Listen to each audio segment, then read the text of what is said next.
Okay, I think we'll get going. I want to thank everybody for showing up. Hopefully you're here for the online security and passwords. If you aren't, this is probably going to be a little boring for you. First, a little bio on myself. I'm known as Tom, the PC guy, Kreuzer, because I have the Minnesota personalized plate, PC guy. Don't laugh at that. That's a good thing. Although I got the license plate probably 45 years ago, and when I first got it, obviously PCs weren't, most people didn't have them. It was more of a hobby. And at that time, people would come up to me and say, "Oh, so you're the politically correct guy." And I said, "No, I'm not really politically correct because I do say some strange things." But I said, "Personal computer." I'm the son of John Kreuzer here at Carondelet. John's in back there. And I retired about 6 years ago from 3M. I used to be in their information technology area. I worked there for about 40 years. I also am an officer and presenter of the 3M Personal Computing Club, and at its peak, like 40 years ago, we had 1,200 members in that club. In fact, I gave a presentation. I usually give a presentation out at 3M, and then from 11:30 to 12:30, and then I give the same presentation here from 2 to 3. So. Although we had sandwiches and cookies, and I can't offer you any of that, but we have a good time in the 3M Personal Computing Club. I mentioned here I'm thrifty. I'm not cheap, so I will look for low cost or most people can get by with basic laptops and basic phones and things like that. I do tend towards the free software, or at least as an option there.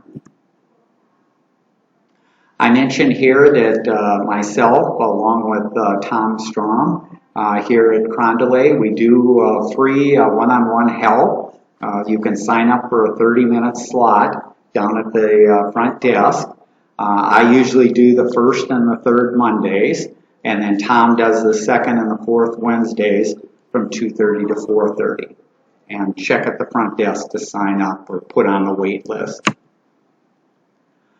Okay, this is the presentation that I'll be giving in May. So next month, I give these presentations once a month if you're not familiar. And the presentation will be scams on cyber threats.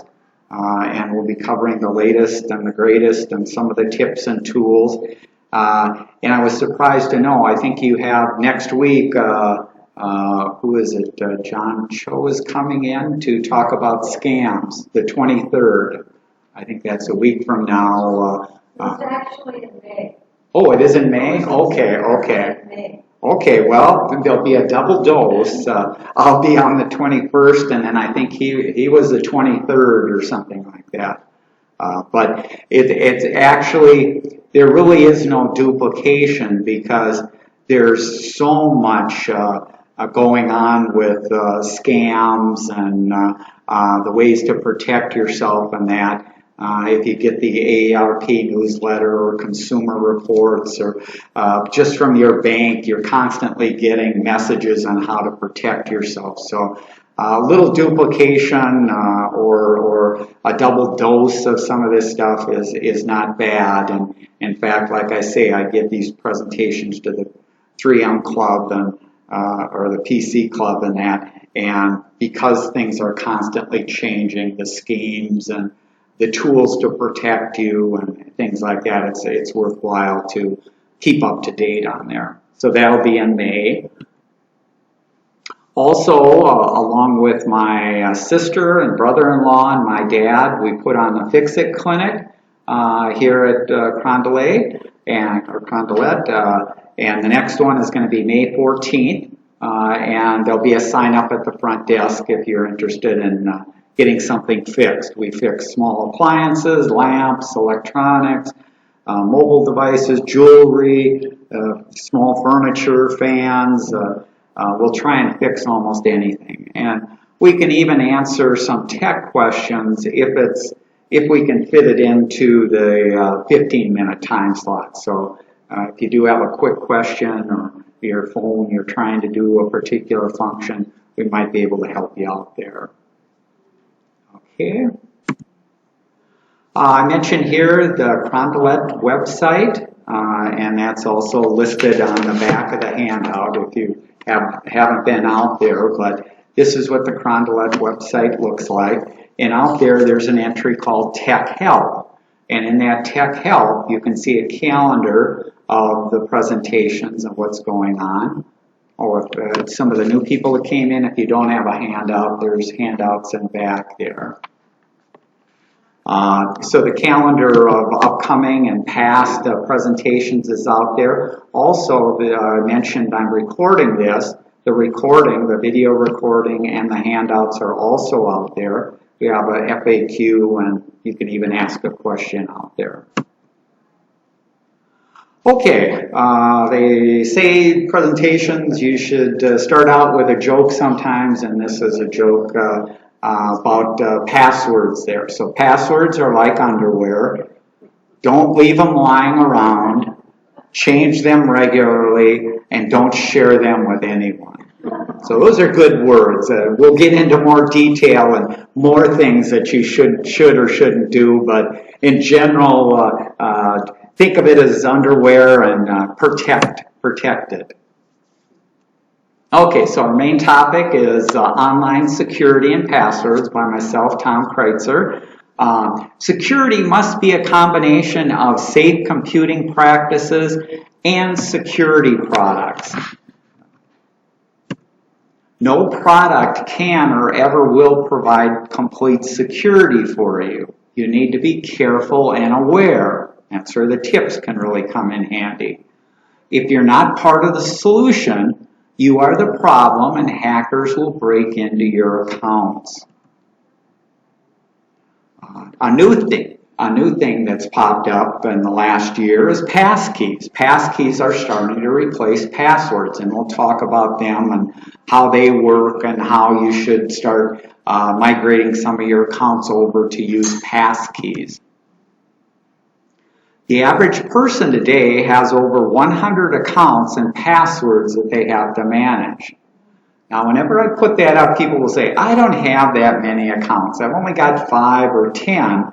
And then I say, well, okay, let's start listing them. And you start listing all these different accounts, whether it's to Wellzesta, or it's to Cub, or it's to your pharmacy, or it's to your doctor, or it's to your specialist, or it's to your dentist, or it's to the Social Security, or it's to, and pretty soon you're up to 100 passwords. So whether you write them down or don't write them down, we all have a lot of accounts and passwords to keep track of.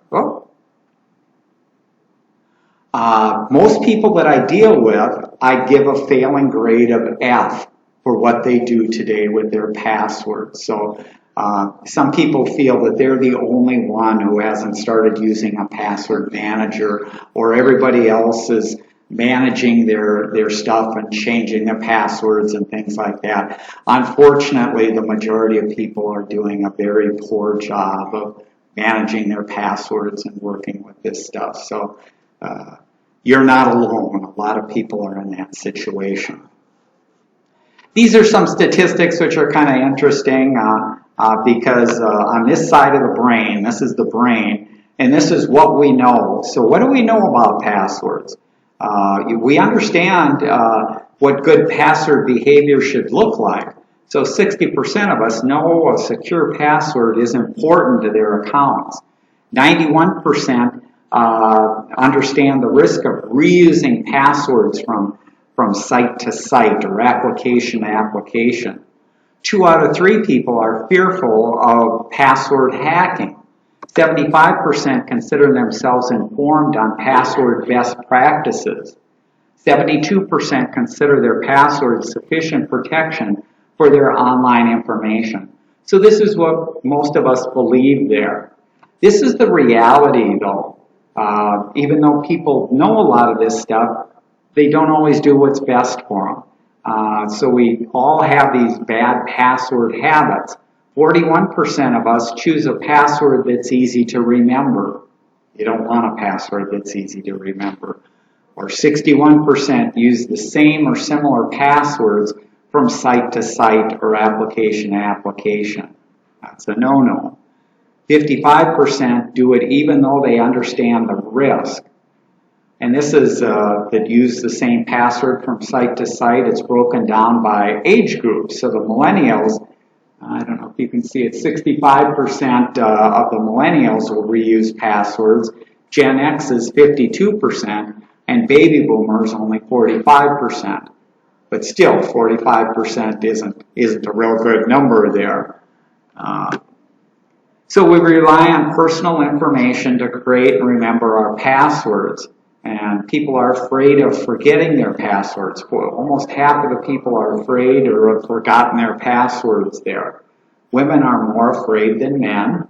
And then these are what people commonly use in their passwords.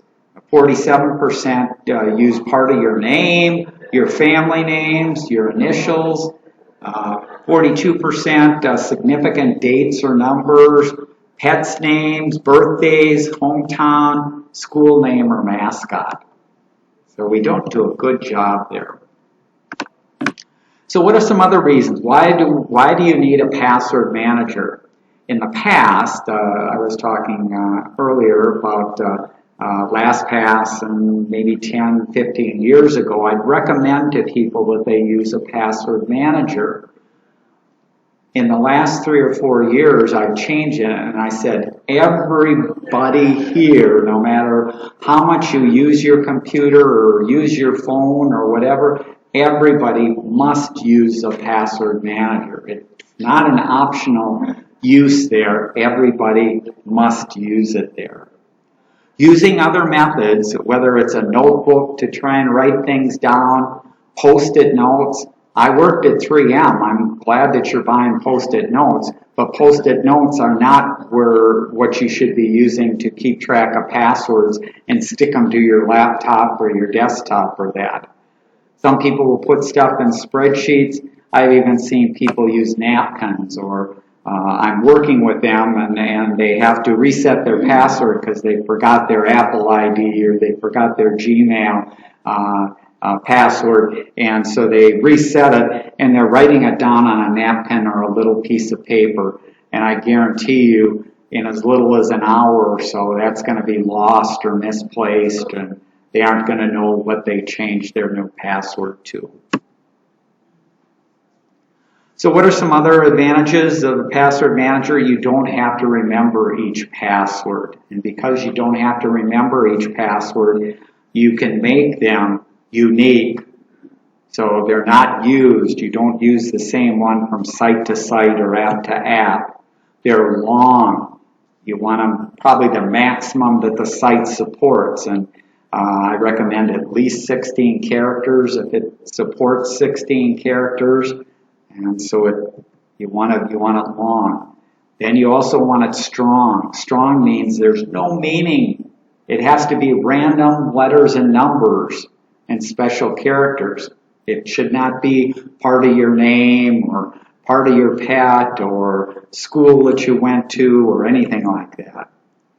Passwords should be generated for you by your password manager. That's one of the functions of a good password manager, is you can have it generate the passwords for you, because people do a bad job of creating passwords. You also want these passwords that you have, since most of us have more than one device. You may have a phone, a tablet, a laptop, a desktop, and even if you've only got one device, you want to get access to your passwords from anywhere at any time, and that's what a password manager can do for you. So if I didn't have my phone, if I didn't have my laptop, and let's say I was over in Europe, I'd be able to get on a public machine over in Europe at the hotel's business center. I'd be able to get on and get my password to get into let's say the Social Security account if I had to. Password managers can also help you change passwords and track your old passwords. So that's handy to see when you last changed your password, and in some cases you might want to look up an old password. You have the ability with a password manager, whereas if you have it written down in a notebook, I've had people looking through their scratches. Well, now let's see, is this one version back? Is this the most current? What is this? Because they just scratch out one and write something else somewhere else on a line. So that's no way to manage passwords there. It also gives you a place to document challenge questions and notes. And challenge questions are those things like when you go out to your bank and set up an account, it'll ask you, what's your first car? What was your favorite teacher's name in high school? Or what was your pet's name? You should document those, and you'll see later in the tips, I tell people never put down valid information in those challenge questions. As an example where it says, what was your first car? I put down frog. Because a hacker is never going to guess that frog. And if they went out to my social media accounts or got other information, they'd never be able to guess what that is. Also, it means that I can use frog on, let's say, my U.S. Bank account, and on my Fidelity account, where it asks the same question of what was your first car, I'd say mountain. So I can have different responses. Now, because it's different responses, I have to document that somewhere. So Password Manager gives you a place to document that. It's safer than storing accounts and passwords in the browser. So a lot of the browsers nowadays, if you're in there and you're logging into a site or creating a new account, it'll ask you to save your account and password, and that's the browser doing it. I don't recommend that because it's surprisingly easy for a hacker or somebody to gain access to that information stored in your browser. And so I recommend you use one of these password managers and then get rid of it in your browser there. Okay, what are some features of the password manager? We mentioned a few of them here, but we'll go through. If you're looking to purchase or to try out, because there's free versions, there's ones that cost money. If you are looking at a password manager, cost can be a deciding factor. So in some cases, you pay per device. Some have a limited free version, or it comes with ads, and then some support certain devices and then don't support others. So we'll talk a little bit about that later. Automatic capture is usually a feature found in almost all the password manager, where it can capture your name, username, and password as you enter it. And so you don't have to create entries. It'll create entries for you automatically. The reverse of that is once you've stored that account and password in there, when you log on tomorrow or a week from now, you want it to be able to automatically replay that or enter that for you so that you don't have to type it in. Another feature is filling in web forms. So when you go out to a site and it's asking for a shipping address or that, I know I hate re-entering that information all the time. Well, these you can fill in that information and then use it at any time there. And you can have multiple identities. We'll talk about that a little bit later. Also, it retains a history of the passwords. So if you want to know when you set it up or when you last made a change, it'll let you see that information. It also should let you support multiple identities. So a lot of people end up using more than one account. I mentioned I work with the 3M Personal Computing Club, so I have access to their emails and websites and some things there. Well, that means I have my own private account and password, and I have the 3M, and I also help my dad, so I've got his password, and so the person can end up with multiple passwords to the same site, and these allow you to easily switch between sites and keep track of that information. Some of them will also do the strength report. They analyze the strength of your passwords to help you improve them and that. Some will also enable two-factor authentication, make it easier for you, whether it's biometric using your face or a fingerprint, or SMS-based where you get a text message, or Google Authenticator, or some of the other options. Also, a lot of the password managers will support your phone, your smartphone and tablets, so the apps that are in there. So you're not just using stuff within a browser to log on, you're using all these other apps and things like that, and you want it to automatically work with those. Another option is an option to import passwords that you stored. So when you're first setting it up, if you have been storing your passwords in a browser, it can pull those accounts and passwords out of your browser and set up that. Or if you had a package like LastPass and you're going to Bitwarden, it'll let you export out of LastPass and import into Bitwarden. So you can go from one to another. Then the export function is you always should have a backup of your passwords, and that may be on a flash drive or some secure place. You want to have a backup of your passwords, and all the good ones let you do that. Then you also have secure sharing, so it's sharing not only of passwords with, let's say, family and friends, but you may want to share messages or documents with other people, and you want it to be safe and secure. Well, these packages usually facilitate that. Digital legacy, granting access to an inheritor in the event that something happens to you. So if you are hit by a bus or something happens, you want there to be the ability for somebody else to be able to get at your accounts when they have to. And then secure online file storage, where you can save, share files and documents. Things like a will or a passport or stuff like that can be shared usually at these sites. Okay, the package that I use and the package that I recommend, it's called Bitwarden. I recommend the free version of Bitwarden. Again, thrifty, not cheap.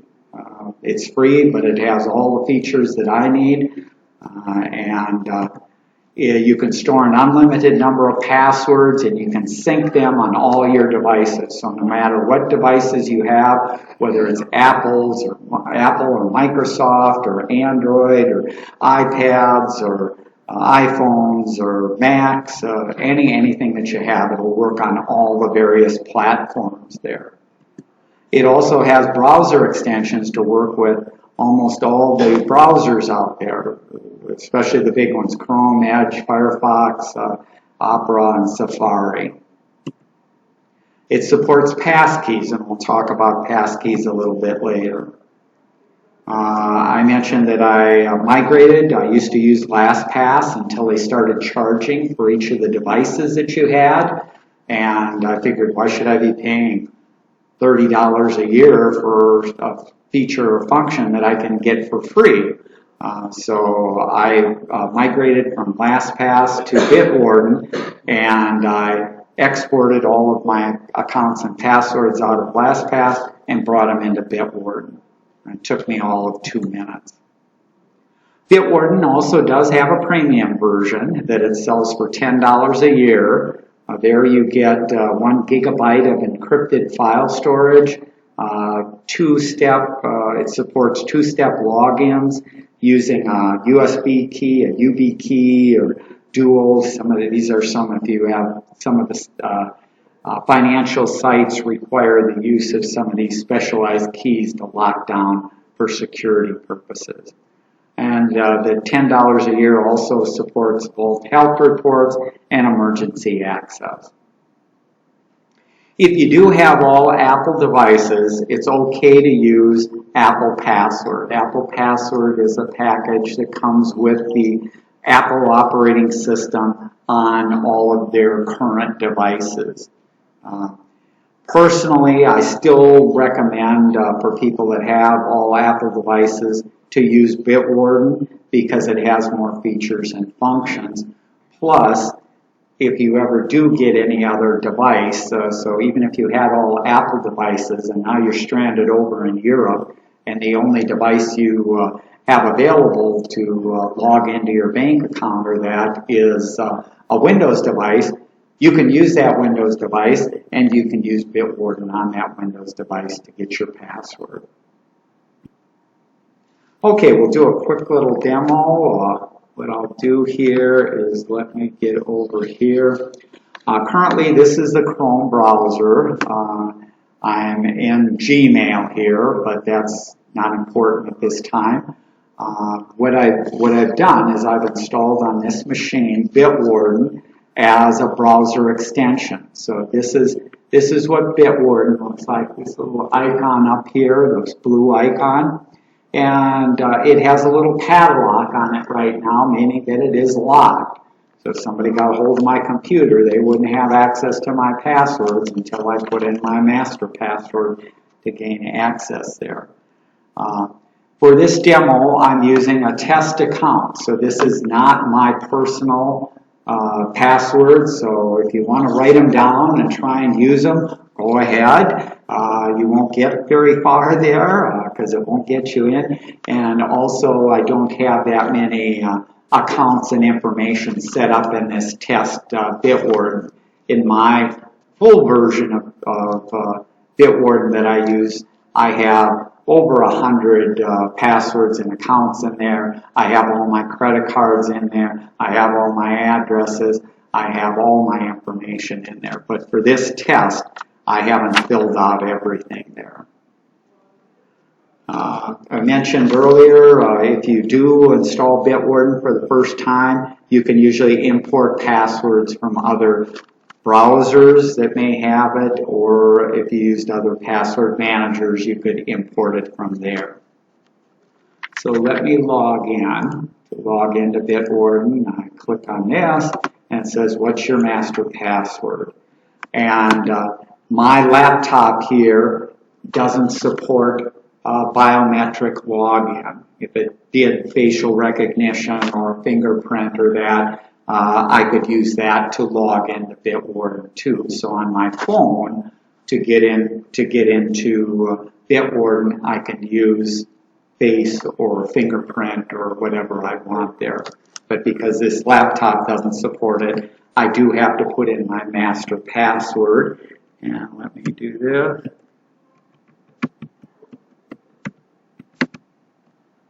Okay.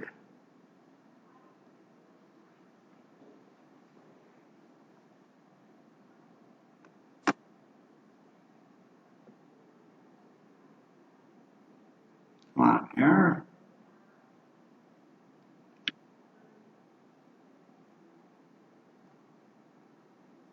I should have my connection here.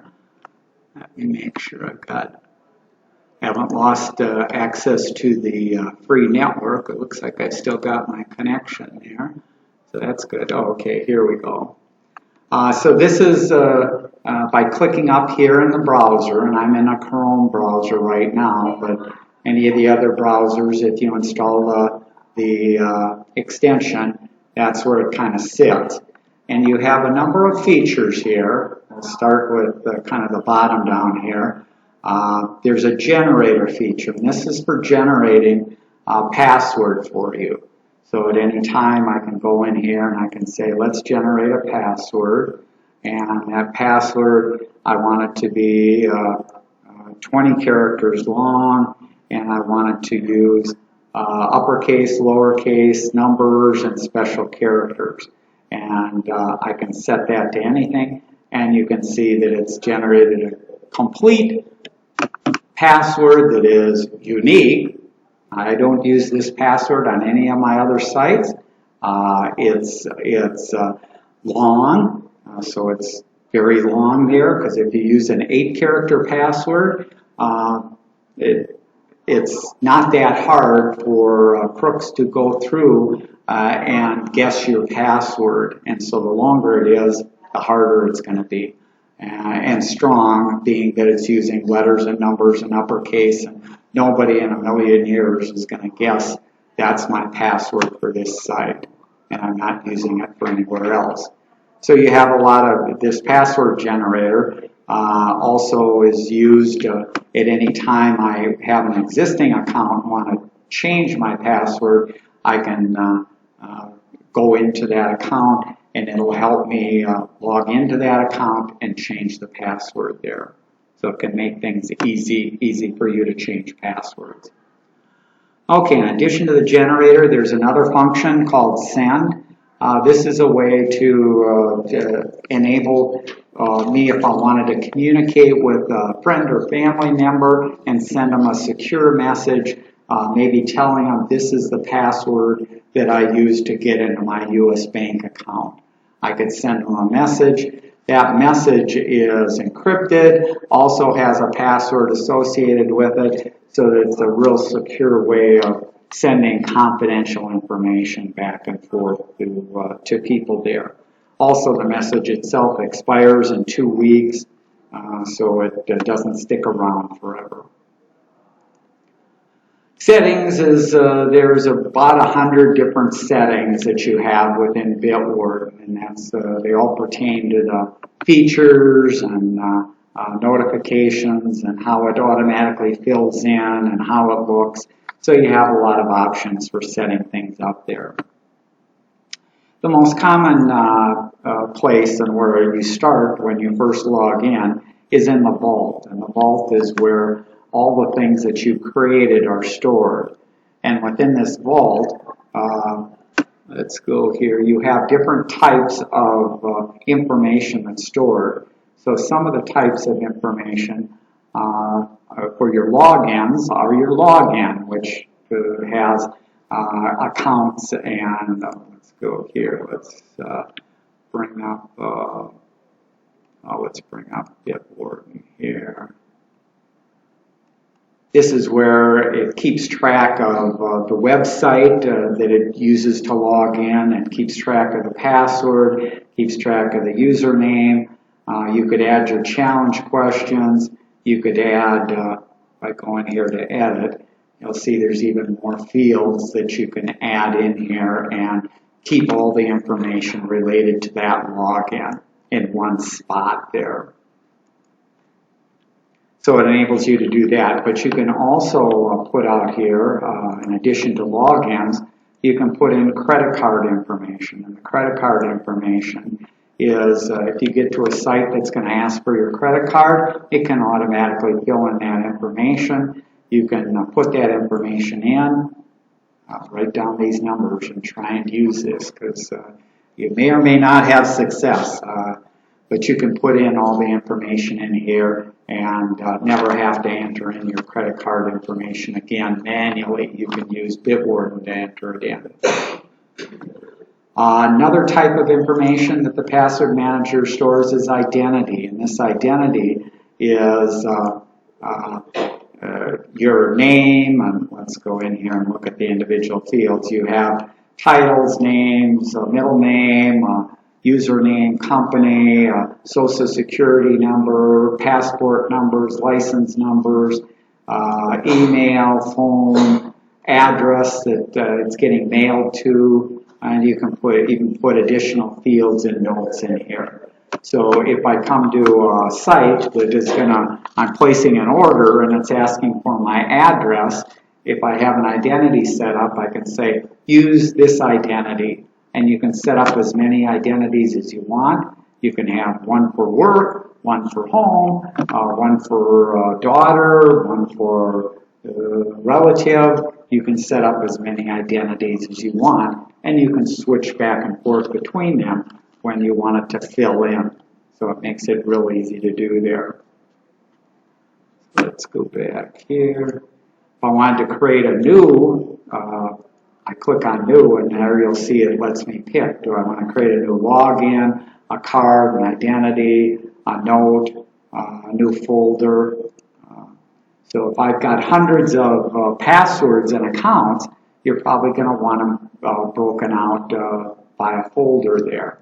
And I have a whole bunch of folders here, and so I don't have to scroll through hundreds of entries there. I can just say, well, I just want to see the ones that pertain to shopping, and here's the ones that pertain to shopping.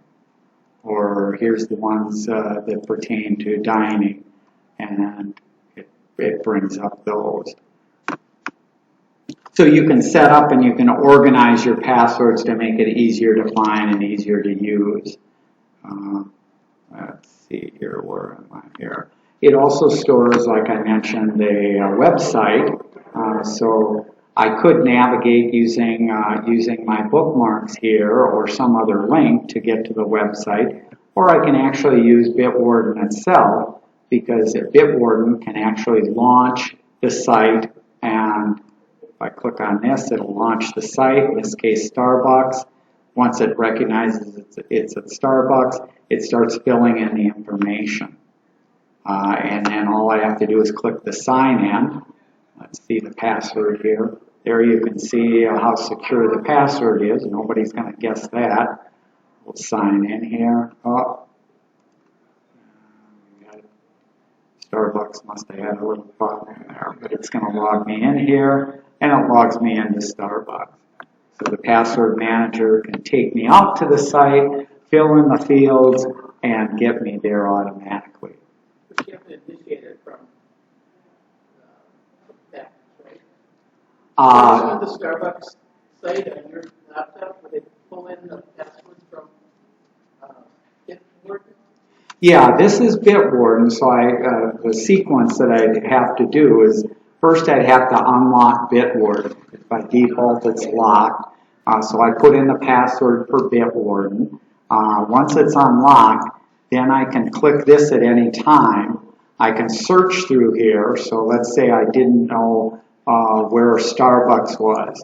I can, let's go back here and let's, so I could go through here, and if I had hundreds, I could go through. Otherwise, I can just start typing up here too, and I can say SGA, and it'll search, and I can find the entry that I want.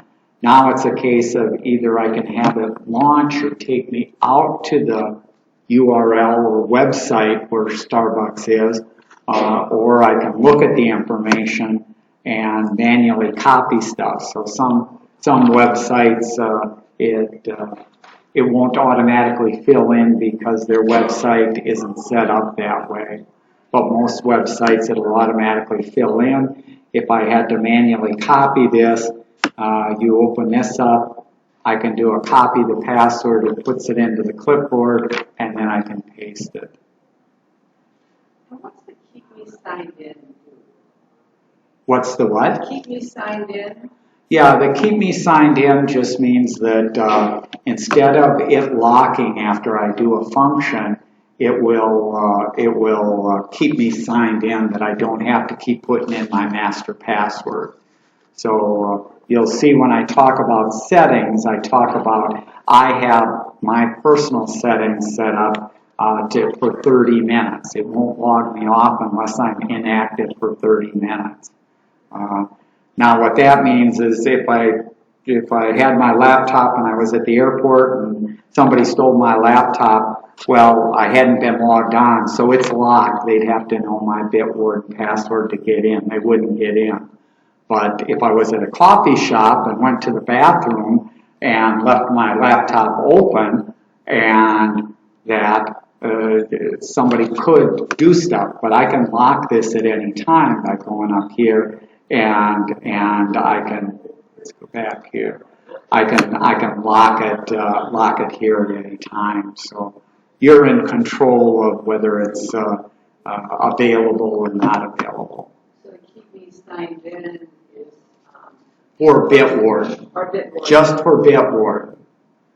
So it's Bitwarden will stay active here until I'm either inactive for, in my case, 30 minutes, or I shut down the browser, then it's closed and it's no longer active, and then the next time I come in, I have to log back into Bitwarden. But even if you say, I say keep me signed in, but I get out of the browser, that is no longer. Then it's no longer. So each time I shut down the browser or that, or turn it off, so I can go here and I can log off of Bitwarden. I can copy stuff, I can log off, I can do all kinds of functions there. Okay? Okay, let's go back here, let's see. And it works like I mentioned on all devices. So usually what you do is you set it up and load your stuff, and then you'll have it available on your phone and tablet and laptop and any device there.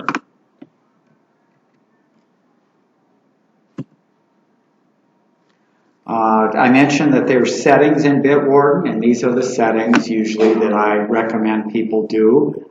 So you mentioned the vault timeout. I usually recommend 30 minutes because if you do have it set to 30 seconds or as soon as you're done with the function, that just means if I'm going to be on my computer and I go out to US Bank and then I go out to another site, that means that I'd have to keep entering in the Bitwarden password to activate it. And I like to have it available there. So I, one of those 20-character passwords to Bitwarden, are you ever going to be sitting in a coffee shop entering that? the only password that you're going to have to remember is the password to get into Bitwarden. Yeah. And that I wouldn't recommend using random letters and that. So let's go back here. We'll just do a quick deal. Let's go back here. Let's say I was setting up or trying to decide on a password for Bitwarden. I can use the generator, and instead of a straight password with random letters and numbers and everything here, I can say use a passphrase. And I want maybe 6 is too many. I'm going to use four words in this passphrase here.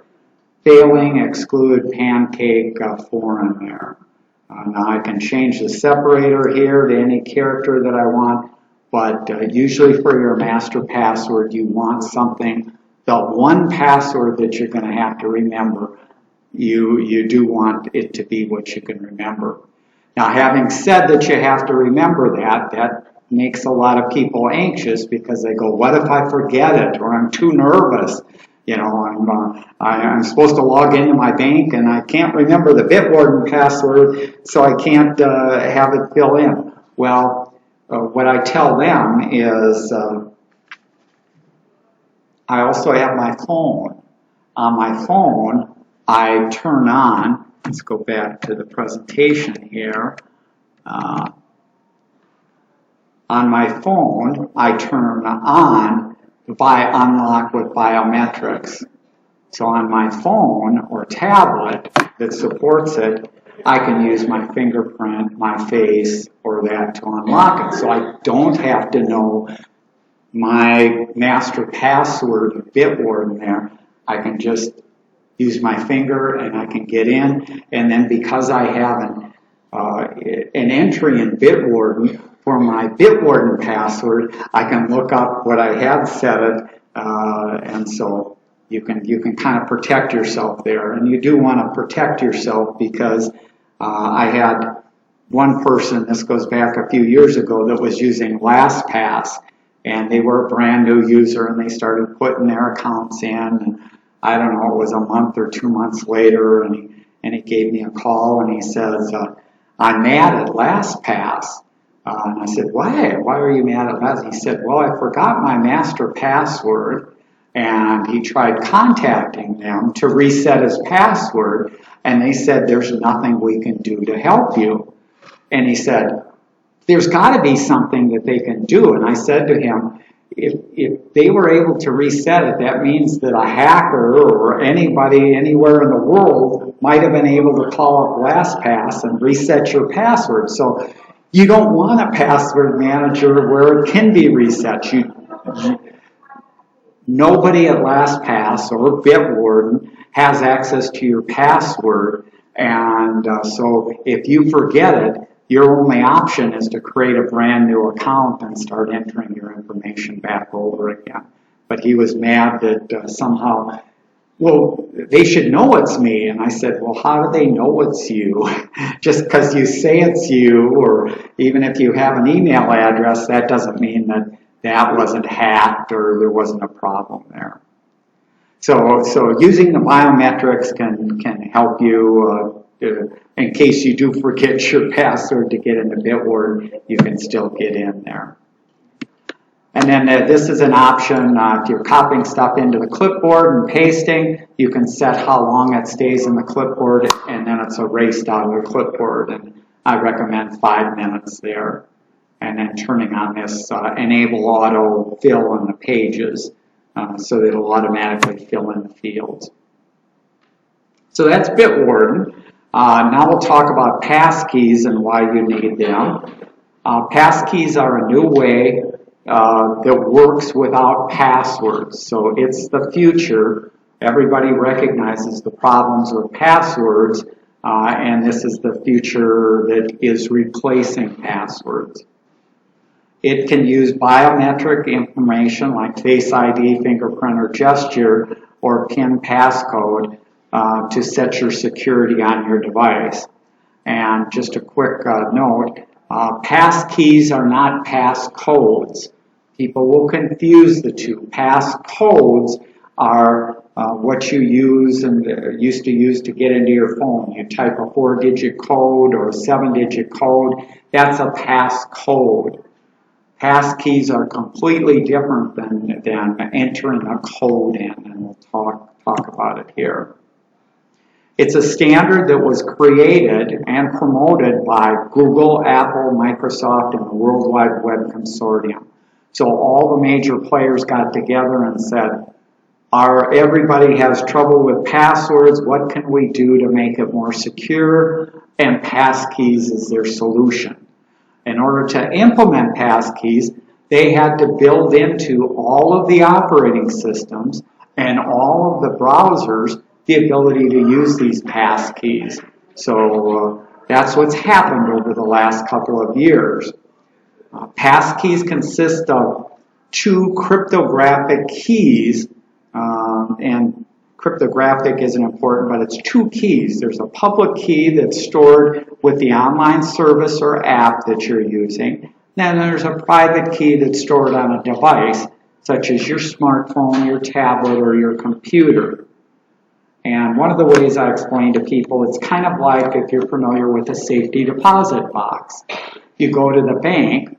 In order to get into the box, what's it take? It takes 2 keys. 1 key that the bank has, 1 key that you have. If a robber goes into the bank, holds a gun to the manager and says, I want to access all those safety deposit boxes, the bank manager is going to say, nothing I can do. I've only got 1 key. We can't open any of those safety deposit boxes there. You need the other key. And that's the way Passkeys is. You have 1 key that's owned by the company and 1 key that's owned by you. And if there's a data breach, which there always are data breaches where passwords are exposed and information is gotten from places like Best Buy or any of the sites that you might log into, if a data breach occurs, they only get 1 part of the key. They cannot get into your account because it takes the 2 parts to get into your account. So here I mentioned when there's a data breach, a hacker gets their hands on a website's public key, the user's account is still safe and locked because the hacker doesn't have access to the private key that's on the user's device. So it's a much, much more secure way of doing things. Let's see if we can get this video. This is a quick video, a minute video. Since the beginning, passwords have always been an effective gateway to the things you cherish. I guess the audio is only playing here. It's not playing over the projector and pursue there. a safe and secure passwordless future. Google, You can look at this at a later time. There are the closed caption here, but it's explaining how it's much more secure than passwords. It's the strongest form that we have today of making sure your accounts are safe and secure. And because they use cutting-edge cryptography to create a key that is unique between you. That didn't work well here. Let's continue on. Passkeys can also help you get around the issue of synchronized passwords between your devices. So, as I mentioned, there's password managers to help you sync your passwords. Well, actually, Bitwarden and a number of the password managers now support passkeys also to sync your passkeys between your devices, to make it more secure. Another way, though, that passkeys work, this is an example here, is let's say you normally log into your Google account using your smartphone. So I've set up passkeys on my smartphone to log into my account, but now I'm using a laptop that I've never used before and haven't set up a passkey. Well, that's no problem, because if I go in and let's say I'm going out to U.S. Bank and U.S. Bank says, do you want to use your passkey? Well, I don't have the passkey on here. Well, my phone can talk to my laptop and give permission to use the passkey that's on my phone to the laptop, and I can get on. And this is why the operating systems had to be modified and the browsers had to be modified for all this connectivity stuff to work and all this security stuff to work. And in that particular case, when I do give permission for this brand new laptop to access my U.S. Bank account, I'm only giving it the one-time connection there. If I want to then allow this laptop to log on in the future, I can create a new passkey for the laptop. So this is some of the flexibility that you don't have with a password today. You have built in with these passkeys and how they work. And none of the biometric information is passed from, let's say, my phone to the laptop. It's all done very securely, and so that it's not doesn't stay on the computer or that. But in order to do this, you do have to be using current versions of the operating systems, whether it's Windows 10 or 11, Mac OS's Ventura and above, Chrome, a current version, iOS, a current version, Android, a current version there, or devices that are used to the FIDO key. And you also have to be using current versions of the browsers out there. A number of sites already support passkeys, and that includes companies like Adobe, Amazon, Google, PayPal, TikTok, Nintendo, WhatsApp, Shopify, eBay, Uber, and all kinds of them. These are the early days of passkeys, so there's going to be much, much more. In fact, I put a link here. This link takes you out, and there's probably 1,000 different sites out here that support passkeys right now. It tells you whether they support them and how you can set it up if you haven't set it up already for that site. The best way to experiment with passkeys is there's actually a little demo, and I list a website here where you can go out, you can create an account, and that account doesn't cost you anything, but enables you to be able to create passkeys and try it on different devices if you want to see how it works. So this is just kind of a sandbox play area if you wanted to see how things work. When you're ready to take the plunge, a great place to start is if you have a Google account, change your Google account. And just because I change the Google account on one device, let's say I change it on my smartphone here to use passkeys. That doesn't mean that I have to change it on here. I can still use a password on here if I want. So it's up to you when you convert over a device, and even if, let's say, this phone got lost and the passkey on it got lost, I can still get into my Google account using my old passwords and things like that. So you do have some of this backward capabilities to get in there. So not only has Google made the process easy, there's extensive documentation. It steps you through. It takes all of 20 seconds to create a passkey and kind of link your devices there. Bitwarden, the password manager that we talked about, supports passkeys. Also, Apple Password also supports passkeys. So there's some more information if you want more detail on how it works out on the Bitwarden site. Some tips to keep you safe, whether it's with passwords or passkeys. Never reuse passwords from site to site or from accounts there. Let the password manager generate a unique, long, and strong password. Change your passwords often, especially a financial, bank, or email, at least once a year. Use two-factor authentication, which will send you a text message or a code, or use an authenticator app. Act immediately when notified of a data breach to change your password. So the minute you hear of Best Buy or whoever and you've got an account out there, immediately go out there and change your password, because chances are that password is now out on the dark web. Somebody can buy it for like 50 cents. They can buy your password, and you don't want them getting into your account.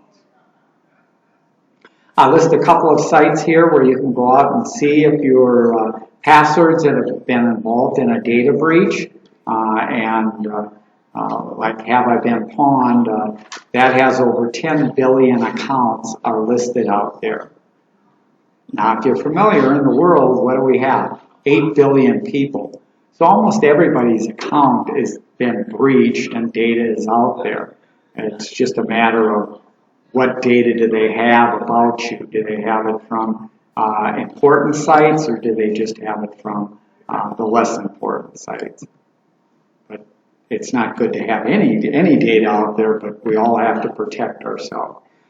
Use credit monitoring to alert you of suspicious activity on your finances and identity theft. I mentioned here, back up your data, back up your data, back up your data. So if you have a laptop and you have data on there, you'll always want to make sure it's backed up. In most cases, what I recommend to people is we had a session on backup. You back up to the cloud, or your main system of record is the cloud, which is always backed up. So there's ways to protect yourself from any problems too. Never download software files from questionable websites or outside of the Google Play or Apple App Store. Install and keep updated an antivirus. For Windows 11, there's packages, the Windows Microsoft antivirus is fine. On Android devices, PC Magazine will recommend software like Avast, Malwarebytes, or Bitdefender. Personally, I'm not a real fan of that on the phones, because phones are less susceptible. There's less code in the phone, and they're less susceptible to security problems like that. And if you do install it on your device, it's going to slow down your device and drain your battery more than if you didn't have them. And I just don't think the cost is worth the benefit there. Some other tips to keep you safe. Be wary of games. So games frequently have tie-ins to viruses, peer-to-peer clients, downloading any software, you can get it. Phishing, that's where you get an email to click on something. Lots of information is stolen that way. Be suspicious of any email asking for sensitive information, even if the sender seems familiar. Call using off of an old bill or an old telephone number that you have. And if it is going out to a website, don't use the link in their email. use a bookmark that you may have saved from before, or the bookmarks that you have stored in Bitwarden. You know that those are safe. You know that your password is only going to get filled in if you go out to the correct website. And password managers will only autofill on authorized URL or sites. So if some of the fake sites are 1 character off or 2 characters off, you won't run into that problem if you're using a password manager. If you do use a public PC, log off when you're finished and close the browser completely. For account challenge questions, I mentioned that earlier, enter false information for things like a birthday, sport, teacher, city, street, first card, frog. Put in something that nobody's ever going to be able to guess. And also, if you use social media like Facebook, whenever you friend somebody or like a business, you're giving them permission to most of your personal information. So most of my personal information out on these social sites is incorrect information. I don't put correct information because it can be used against you. I mentioned here add an entry for Bitwarden into your password manager, because Bitwarden, you can't use Bitwarden password to log into Bitwarden because it isn't up and it isn't unlocked and it isn't ready to go. But you want to store, you can store confidential information like this in the package so that you can look it up if you need it later on. For wireless home security, we talked about, and you don't have to worry about that here, home network settings. If you do decide to use the Apple Password Manager, you want to make sure that you've enabled the Apple iCloud keychain. So you have to enable that, and you go into settings, your name, iCloud, save to the cloud, passwords and keychains. That's the way stuff is synced then between your iPhone, your iPad, and your Mac there.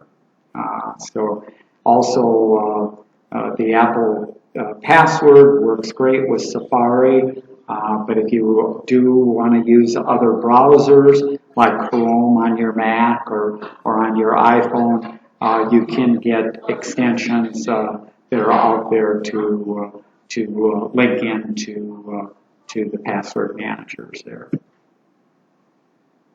And here are a couple of links to some articles on PC managers talking about the best password managers, some information like that. And this is just a cute little deal with Kermit the Frog. So the hacker calls up Kermit and said, I have all your passwords. And Kermit says, oh my God, thank you. What are they?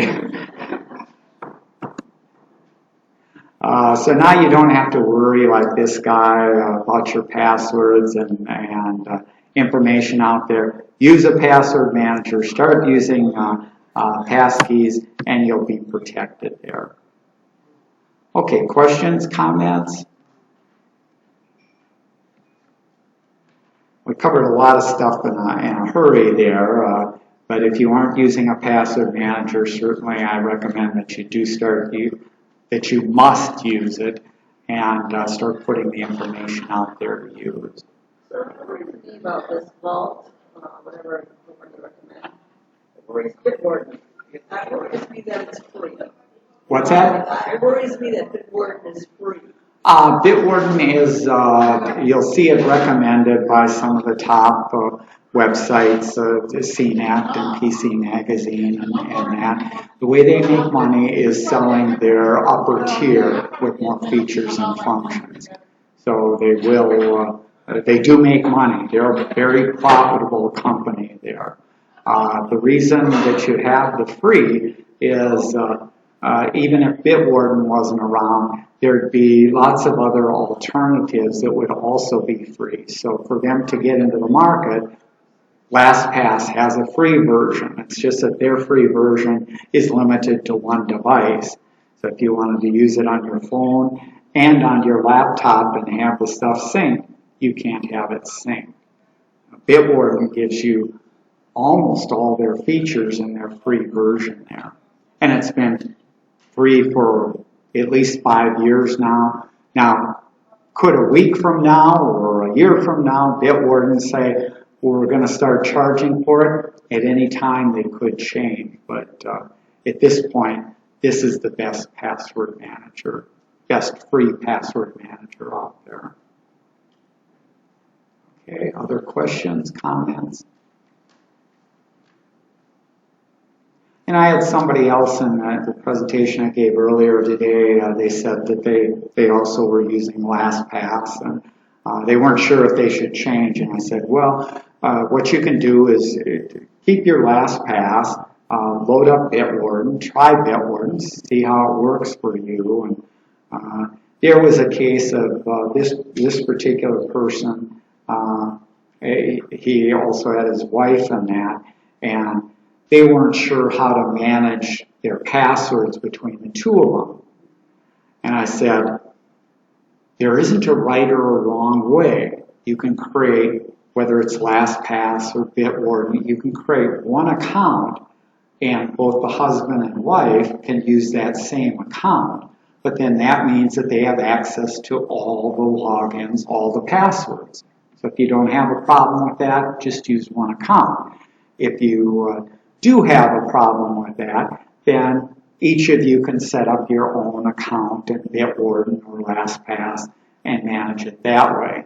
But recognize that if you make a change to a password that you want your spouse or that to be aware of, it's not automatically synced to their account there. Okay, any other questions or comments? Probably, I kind of absorb so much information. So I'll be following up. It's very helpful. No problem there. And as I mentioned, I hope it stimulates you to get a password manager if you don't have one, because writing it down in a book, people just lose it. They reuse passwords because they want something. I'll go in and somebody has to reset their password, and it takes them 5 minutes to figure out a new password. And I say it shouldn't take that long, but they're doing a variation of what they had before and maybe changing a letter or a number or something there. Well, if that old password has been exposed in a data breach, you're exactly the target that hackers are looking for by not using these randomly generated numbers and changing them often. Yeah. I want a password manager. How do I get that? Is that just like go into Bitwarden or something? Yeah, so all you do, and I have the link there, but you can also do a Google search or anything. So like here, if I say Bit,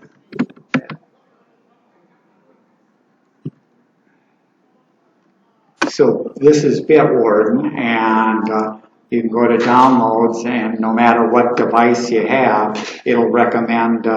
It knows that I'm in a browser. These are the different browsers that they have extensions for.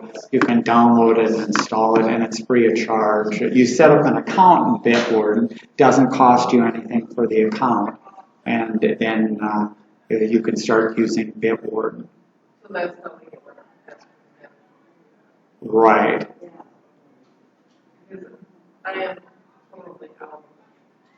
I know it sounds complicated, but what I tell people is whatever system you're using today is 10 times more complicated and than what Bitwarden is. Once you start using a password manager, it gives you one place to look for your passwords, one place to document notes and challenge questions and things like that. So you're no longer having to look in a notebook or a post-it note or maybe you've got something taped to your laptop or that. You're no longer having to look at this stuff. You've got the one spot where stuff is located. And they create the password or the password or whatever. You're in control of creating it. So if you have let's say you have an existing Gmail account that has a password there, if I load Bitwarden onto my computer and log into Gmail, it's going to say, do you want to save this as an entry in Bitwarden? And it'll automatically save your account and information out there. Otherwise, I can go up here and I can click on this new button and I can say, I'm going to create a new logon to a certain site, and it knows that I'm on the Bitwarden site, so it's saying, well, what information do you want to save here about Bitwarden there? So if you do it one or two times, you'll start figuring it out, and then what you'll find is Bitwarden is going to be much easier than any notebook or anything where you've tried to keep track of passwords before. Okay, any other questions? What's your opinion of the browser DuckDuckGo? I love the name. DuckDuckGo started out as a search engine, and they evolved to a browser. Their claim is that there's less tracking taking place of you as you do searches and things like that. Well, there's no such thing as kind of totally getting away from stuff.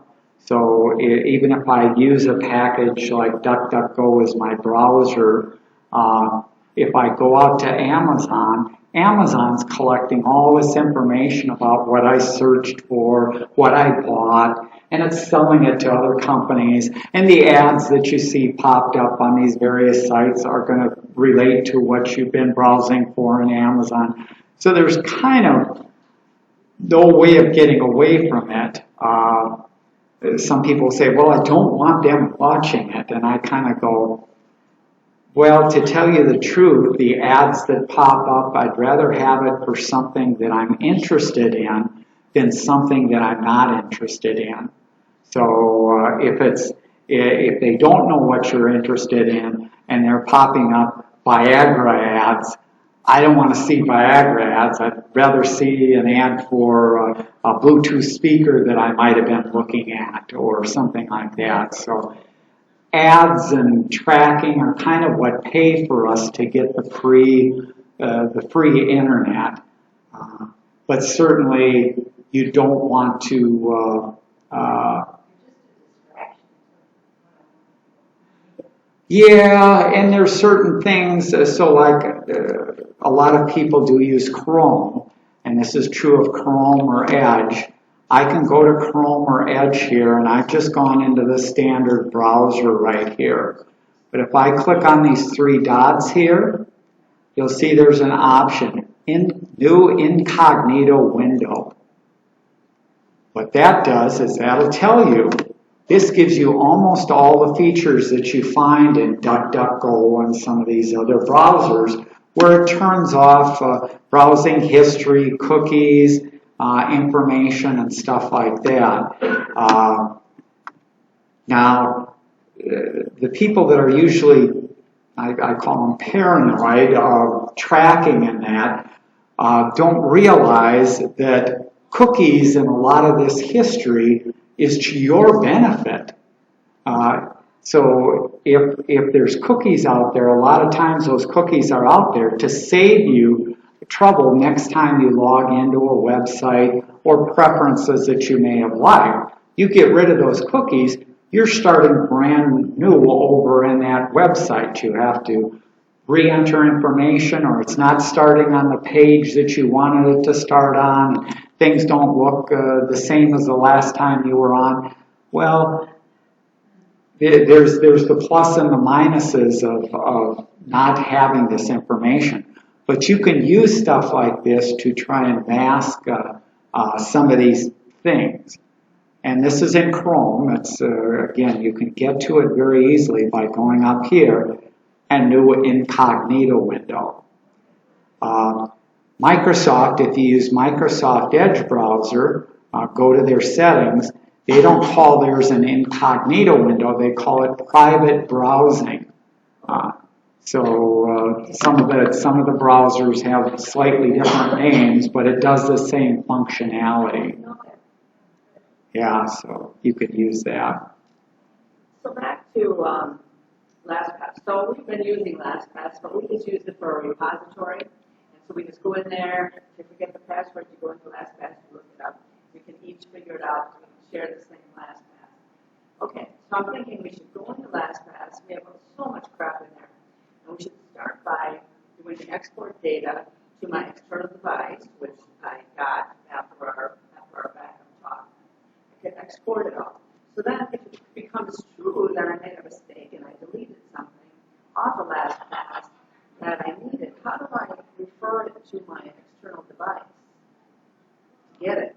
Did it do me any good that I could export it? Well, the reason, yeah, the question, I'll repeat it for the people either on the TV or that may be looking at the video. The backing up, the exporting, and having that information certainly can be useful if you're migrating to another password manager, but also it's valuable because let's say tomorrow, and it's not going to happen, but let's say tomorrow, LastPass goes out of business and you have no access to anything that you had out there. Your only option at that particular point, if you don't have a backup or the information, you're going to have to reset your passwords one by one, go in and use whatever procedure Google wants to reset your Gmail and the US Bank to reset your deal. You'd have to individually go through. Whereas that file that you exported can be brought into a word processor or a spreadsheet. You can find the entry and you can get the passwords and the information out that way. Or in the case of, let's say it was LastPass goes out of business and the next day I choose to start using Bitwarden, I go into Bitwarden and say import this file that I saved from LastPass, and it'll import all my entries there without having me to re-enter. So if I export my data from LastPass, it's in some sort of a format that I can look at.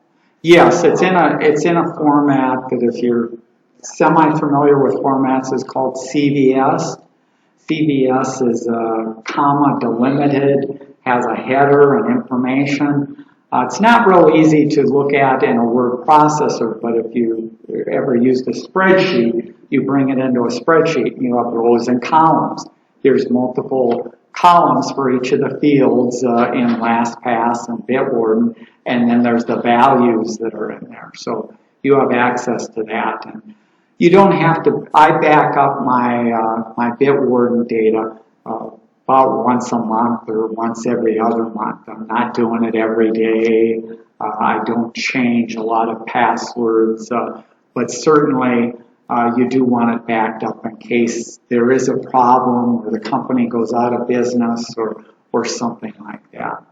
So I need to disable Google autofill. Yes. And then I need to somehow delete all those passwords out of Google. Yes, and if you go into it, and you can Google that information of how to do it, but otherwise it is a case of within the settings, you can go in and you can both look at the information that you have, you can turn off the autofill that's in there, you can delete the entries that are in there. But don't delete it until you've loaded the stuff in your new password manager, or if there is, maybe there isn't information. If you've been using LastPass, you may not have any information in there to delete. But yeah, you can your information. So you'll see right here in Chrome, autofill and passwords. This is where it's all done there. So you can go through here, and it also supports addresses and things like that. Now, I've deleted everything, so mine is all empty here, and I've turned it off. That's why you're not seeing stuff. You'll see all the entries that you have here, and that you can You can, if you're sure that you've got everything, go in and delete it and turn it off, and you no longer have to use it. And if you use multiple browsers, you're going to want to go into each browser and turn it off that you may have turned it on for. Okay, any other questions?